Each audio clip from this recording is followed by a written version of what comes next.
Welcome to the All Hoops Podcast. I'm your host, Steve Inman, and I'm joined, as always, by co-host and producer to the stars, Chris Brito. The Knicks have made their biggest trade in nearly 5 years, and Chris and I are very split on it.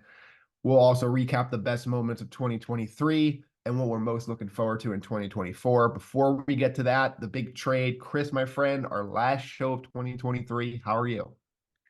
Hey Stevie, I'll be honest with you, I'm a little bit of in a state of mourning because as high as I am on OG and his addition to the Knicks, I'm really gonna miss IQ and RJ. Like for all the shortcomings that RJ may have had, he was still a big part of this team. IQ was someone we were both very high on, and letting him go was always gonna be tough no matter who it was. That being said, are the Knicks a better team than they were 2 days ago? Yes, they were. Yes, they are. I think I think OG is a really great fit with the team. I think he um sort of meets a lot of the vulnerabilities this team had in terms of defense. And I think this guy is primed for a big step up in his role on the team. And I think eventually we're gonna look back on this trade and be like, this is a trade we needed to make, and this is a trade that made helped us get to the next jump. Now, I don't think Leon is over. Leon Rose is like done with making other deals. Um, but I think right now I would probably grade this as a B minus, just because you had to give up IQ. It granted this might be an emotional grade, but I think without seeing the full picture, this is a B minus for me. I don't know. I Yeah, think the other underrated aspect of this thing too is we gave up the second round pick from Detroit, which I think was probably one of the most valuable picks they had. That being said, I really do like the addition of Precious Achiuwa, who was also included in the deal, um, and Malachi Flynn. He's fine. Like, can be a nice backup point guard at some point, but I think B minus is what I would give it. Yeah, I hate this, Chris. I don't really get it. I'm always very anti-trade for rentals. They don't have any, like, he's not a restricted free agent. It's not like they can match any offer. Mhm. I don't get it. The teams that get stuck in the middle are the ones who wind up paying, max level money to non-all-star players. And OG is not an all-star player. He's a notch below that. He's a 15 point a game guy right now. Um, he's never had anything more than 17.1. And again, he's complained about his role. This is a guy who has wanted to get a bigger role in an offense. I get that. I'm not sure he's going to find it here. Brunson is the go-to guy. Julius Randle is never going to back down from getting his shots. He's the third option. That's what he was in Toronto. So I don't really see how his role is going to get better here. I've never heard of really any player who came in as a rental and said, I love it here so much, I have to stay. I'm going to take a discount. And with, OG getting 40 million a year, most likely from some team, the Knicks now have to make sure that it's them because you just gave up three important assets with Barrett Quickley in that 31st pick, right? You Mhm. have to bring him back. Yeah. And now that means you're desperate enough to have to go out and say, really, whatever the number is, we have to bring him in. And with him making probably 40 plus $1 million, Brunson making 25 and Randall making 30, that is almost $100 million for three players. And I'm not really sure they're more than a 4 or 5 seed going forward. They still have some nice role players with Josh Hart, Mitchell Robinson, Dante DiVincenzo. So if a player becomes available, I guess you could flip a couple of those guys and couple picks to go get the star. But then you have said to me that these teams with three or four guys and nothing else don't work. And so now that's best case scenario for the Knicks is they find that other guy. So I really think they're just stuck here now with this team. I think this is going to be a team that plays hard. I think this is a team that could be at least a second round team, and if things break right, they in the right matchup could go to a conference finals and get beat up by Boston or Milwaukee. I Well, think other than Boston, Milwaukee, they could in theory beat anybody else. Probably not Philly this year without Mitchell Robinson, but if Mitchell Robinson next year, I think they could beat Philly. Um, to me, though, I love Barrett. Um, I'm a little high on Barrett. I know I'm probably the top guy on him, but Immanuel Quickley was a good player. Immanuel Quickley was a guy who was improving both on the offensive end and the defensive end.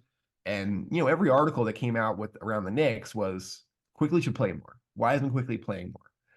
And the coach just seemed to be so stubborn by not letting two undersized guards play at the same time in crunch time. And I feel like Quickley was energetic and determined enough to not be a liability on the defense. And they just never really tried it. They never really gave it a chance. And because of that, I think that's like probably everyone, right. I think that's probably the main reason that's like it's like breaking up with someone who never met their true potential with you, and then you're gonna see them with somebody else, and they're gonna thrive. Right, but now Quickly has an opportunity really to take the starting point guard role away from Dennis Schroeder. RJ Barrett's gonna be home in Canada with really no pressure on him at all. I think both of those guys are gonna play their best basketball going forward. And if you're Toronto and you traded a If I'm rental Toronto, player you didn't want to pay 40 million a year to for two guys who are going to be happy to be there, whose best basketball are ahead of them, plus you got the 31st pick. I think that overall it's a really good trade for Toronto. I really like it oh, for I them. think Toronto definitely like I would say Toronto like well, Toronto and the Knicks are in two different places. I think for what Toronto's doing, which is positioning themselves for the future, they they at least get an A minus. Yeah. They're I not mean, gonna- they're not the they're not criticism with the Raptors has been why don't you blow it up for years? I've been one of those people criticizing them. Like they let Van Vliet get away for nothing. Siakam now, his value's down because he's a free agent in 3 months as well. But they did pretty good on the OG thing. I wonder if Siakam is next. Um, if I'm a team though, I don't really want to trade a bunch of assets for OG or Pascal because now those are the two top free agents on the market this summer, believe it or not. Like there's the only other really debate is like those two versus like Harden, who's now 100 years old and angry again. So I don't really see a path to getting a cheap extension done because those guys are all due for big raises. And so I mean, I think the Raptors kind of took too long for Siakam, and we'll see how that pays off for them. But I do like what they did with the OG deal. I'm with you on that one. I think the Raptors did an excellent job sort of retooling around Scotty Barnes um and Grady Dick. Um Not playing as much as I would like him to. I know. But listen, I'm optimistic to see how it looks. They definitely need a scoring punch off the bench. I don't know what the hell that's going to look like, but It's gonna look like Schroeder. I don't even. Oh, they should have included Schroeder in the deal. Schroeder would have been a nice backup He's for only like a 1 year, 2 year contract, right? yeah, he's like a 1 year, I think it's like 8 million, something Yeah, along those yeah, lines. exactly. But yeah, no, I mean it'll be very interesting to Well, see how this plays out for the Knicks here. yeah. I give a lineup of Brunson, uh DiVincenzo or Hart, OG Anunoby, Randall, and then Hartenstein. And then you have McBride, fresh off a new 3 year, was it $13 million deal, around 4.3 million a year. Uh, Hmm. he's now your backup point. You have the new big Precious Achiuwa, who's a very nice backup big guy who, just like the headaches you had with Toppin and Quickly, what do we do? Do we pay them? You have to make that decision with with Precious Achiuwa this summer, a guy who's probably looking for more minutes, not less. So it'll be interesting to see how that plays out. And then you also have, what Josh Hart or DiVincenzo, whatever one doesn't start. And that's pretty much your 8-man unit. Um, I think, as we said, defensively, they're a lot better. And on a day after they got torched by the Pacers for 140 points, you can say, well, the defense probably needed more work than the offense to get improved. And so you're getting OG Anunoby, a guy who last year is coming off second team all defense and, led the league in steals one year. This is a guy who's going to, especially in the middle of the lineup, he's a wing. This is a guy who's going to dramatically improve this defense overnight. So I do think they are a better team. But now the question we had in the playoffs, which is where are they going to find enough offense when Brunson's not putting up 45 a game? That to me is more of a question now than it was 2 days ago. That's fair. Um, but let's not forget, like, Schroeder's actually on a 2-year, $25 million deal. He's making 12 this year, 13 next year. I thought he was a lot cheaper than that, but that's still a pretty good deal the way he's playing. um, let's not forget, like, Quickley and RJ were also on that team last year. Yeah. So it, Neither one played well in the playoffs, which I think is what people are kind of remembering right now, which is yeah, fair. yeah. So I think that's something to think about too. Um, but let's talk about this year. So this is our last show before 2024. Um, I want to go over like what was your favorite or non-favorite story of the year, or what do you most remember about this year that you just put like that that marked 2023 for you in NBA basketball? Yeah, I think for me, the number one thing was the LeBron setting the Oh scoring yeah. record. That was just such an amazing experience to be at. I mean, it didn't look like at first that was the game he was going to do it, right? I flew out there for that and just seeing it happen live um, during this very dramatic time in Laker season where Westbrook is upset that turned out to be the last game Westbrook played as a Laker. The team made a bunch of trades after that and went on a run.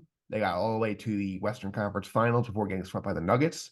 But LeBron, there was some talk about how he's not durable anymore. This is not a guy you can count on as a premier player. He's a guy who could bring it, once a week, and then the rest of the time you kind of need to take it easy on him. And Mhm. now since then he's been a monster again. He's playing all the time. He's going to continue to expand his lead in this scoring title where I don't think anyone's ever going to pass him again. It was an amazing accomplishment.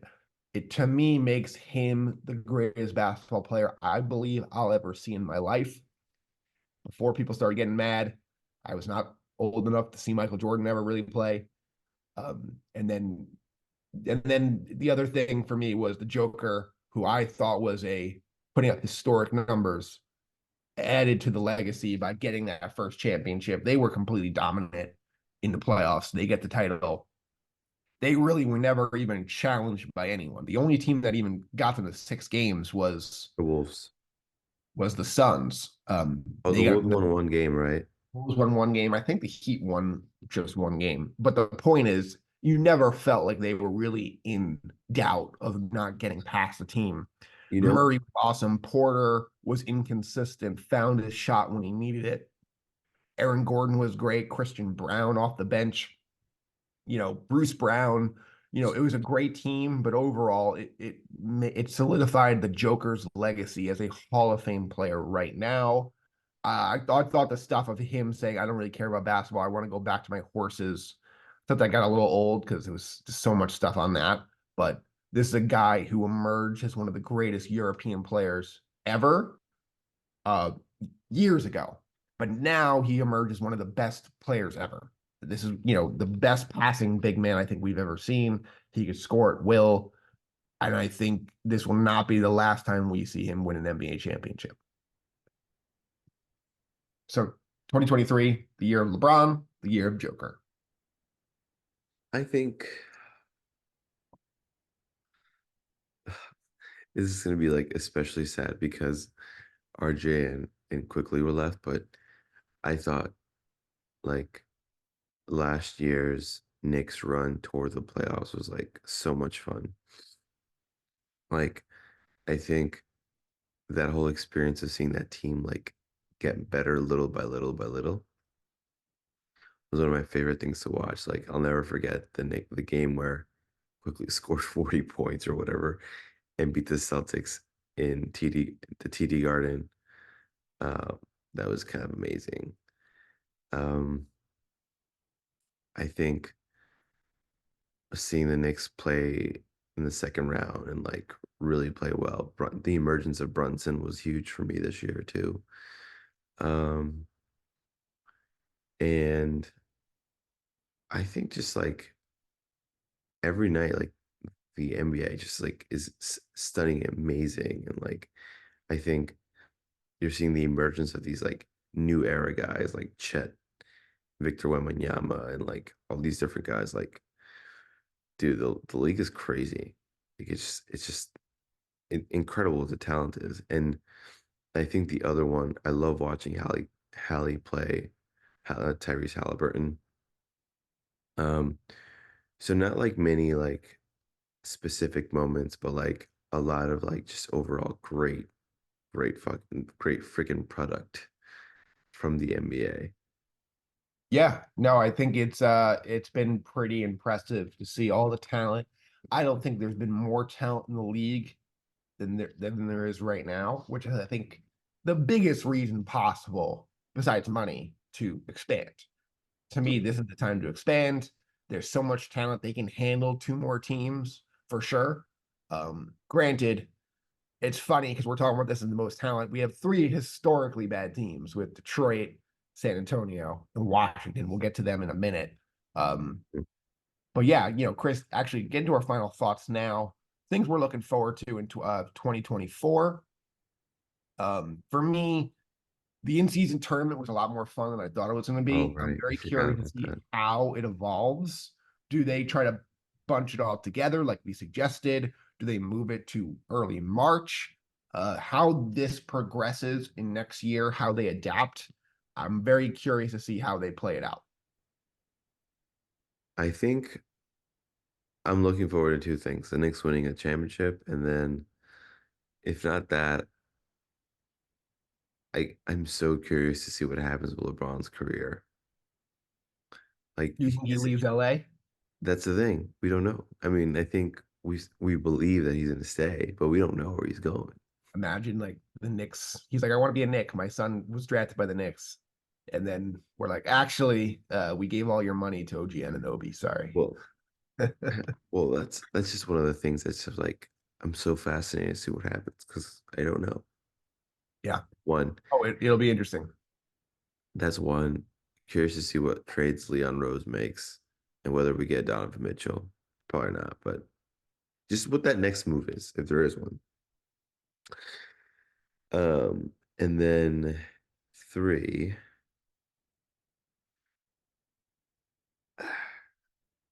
I think.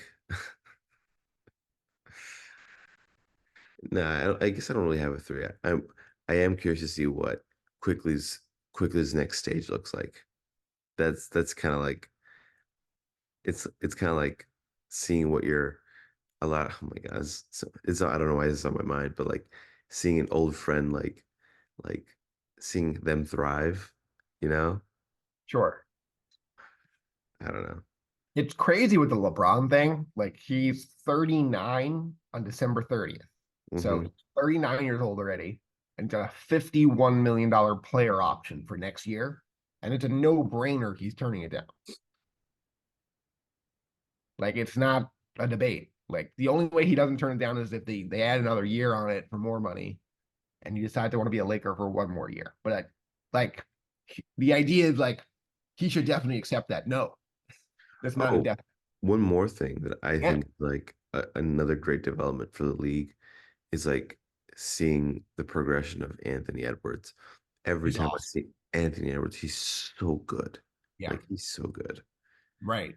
I think he He's might be amazing. the best. He might be one of the best the best or like a top two. Like one-on-one player between him and Tatum. Like, It's crazy because like when the first year, LaMelo seemed like he was the better player. Um, and since that first year, Edwards has basically taken off, and LaMelo's team has gone the other way, and he hasn't played much with a lot of ankle problems. mhm. And I'm curious to see if LaMelo kind of gets to that point where Edwards is. I don't think so at this point. I think Edwards is a superstar. I think he's now the obvious best player in that draft. He is going to make a case in the next couple of years as probably the best American player in the sport. With him and Tatum and Ja.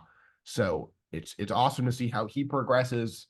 I'm always conflicted with the Timberwolves. Like I had Gobert as one of the worst trades of the decade, right?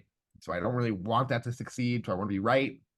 But they're such a fun story. Edward's such a But great player. I kind of but root for them that way as well. but to So be honest with you, yeah, but to be honest, with that trade, it can still be the worst trade of all time. And not if they win. well, the point I'm trying to make that it was always whether this trade worked out or not was always dependent on Anthony Edwards' like next step. Yeah, It just so happened that his next step hit this year, not last year. You know, got it. and Towns like buying into his role too. Last thing for me, how about the Detroit Pistons? They snapped the longest single season losing streak ever, 28 games. It tied the Sixers for the longest losing streak in NBA history that they're stretched across two different seasons. They beat the Raptors Saturday night by two. It seems like everyone's so relieved over there. And we talked about those three horrible teams, right? Um, Detroit will be the poster child with that with 28 game losing streak, right? But they're only 2 games behind the Spurs with a 28 game losing streak. And the Spurs have Wemby and Keldon Johnson and Devin Vassell. I'm not sure how that's possible, Chris. Well, uh, I don't know. I I think you can't help to wonder like how much of it is due to coaching too. We blame Pop. We Pop, could. Pop Might be time. might be time for Pop. Like like you haven't been in the playoffs in a few years. Haven't really shown that you can build talent outside of like Tim Duncan and that whole like that, Like that whole like don't boo Kawhi thing at the free throw line, that was weird. Like that it sounded like old man get off my lawn kind of stuff. And you it need a was weird. It was weird, but at the same time, it's like you need an innovative move coach to on. address that at Wemby. I think Pop's reaction was more like, "Come on, guys, like move the hell on." But Like it's weird. Like even if you wanted to say that after the game, it's weird. But like to literally grab the mic in the game, like it's like some kind of like pep rally. Like it was strange. And it was strange, I but know it's it's not a a big deal. But like at the same time, like if you're a Spurs fan, you're a Pop defender, you would say, well, this year doesn't matter. They made that clear. Like Wemby's got some kind of ankle issue going on. They're basically already saying he's not going to play back to backs. We're going to limit his minutes because they're not trying to win games. But at the same time, as of now, there does not seem to be that generational franchise player in this year's draft. And so I would be more inclined to just let the kids play and try to win games and do the best you can, knowing you're going to lose 60 plus games anyway. Like I don't think this is a team that is talented enough to say we got to shut these guys down in December. Like I don't really get that rationale, which is the opposite of what I normally say, right? But that's how I feel about the San Antonio Spurs in December 31st, 2023. well, I don't know. I feel like Pop is sort of like, oh, I don't know if he's the coach that you need like to develop a whole new generation. I don't know. He's deserved the benefit of the doubt to He find does out. deserve the benefit of the doubt, But at the but same time, it's been a at what little weird so far. at what point is the leash run out? I think he got to. I mean, to be clear, I don't really know what you judge him on because you're already slowing down Wemby's minutes. Again, 2 months into the season. Sure. They're going to lose at least 60 games. So, like, what are you judging him on? Because it can't be really Wemby progress if you're limiting his minutes. It can't be wins. So I don't really know how you evaluate like a leash because what is he being graded on? What is the goal here? Right. If it's losing, then he's doing right. Great. He's got, what, 4 or 5 rings. So it's like, this might be a situation where you're saying you're the coach as long as you want to be the coach. You're going to do whatever you want. We trust you. That might just be where they're at. This is a small market team that has had the success like pretty much no one has had in the last 25 years. And we kind of forget that now because it's been a while. But at the same time, they have a good foundation in place with a superstar in Wemby, Mm-hmm. 2 pretty interesting young wings in Keldon Johnson, Devin Vassell, that if they said those guys are available, there would be a lot of interest. I'm not really sure where they take it from there. Like, I know Bill Simmons was one who was yelling, like, go get Austin Reeves, go try Van Vliet, go try a point guard. And I thought a lot of that made sense. Got a veteran guy who can kind of run the offense. And they were like, no, we're good. Is that a Pop decision? Is that, I know he kind of makes the trades almost, like they have RC Buford in there, right? But who's making those decisions? Because that decision to me was wrong.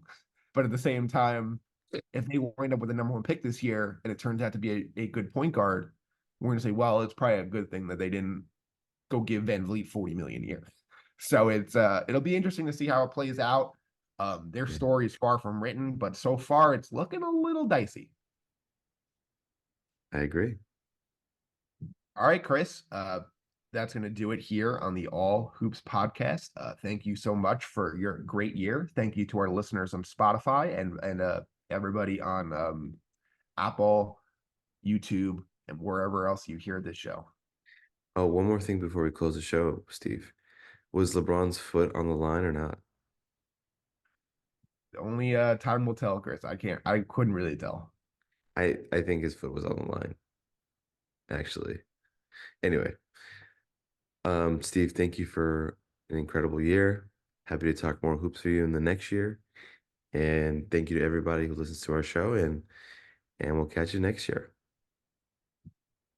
Bye everyone.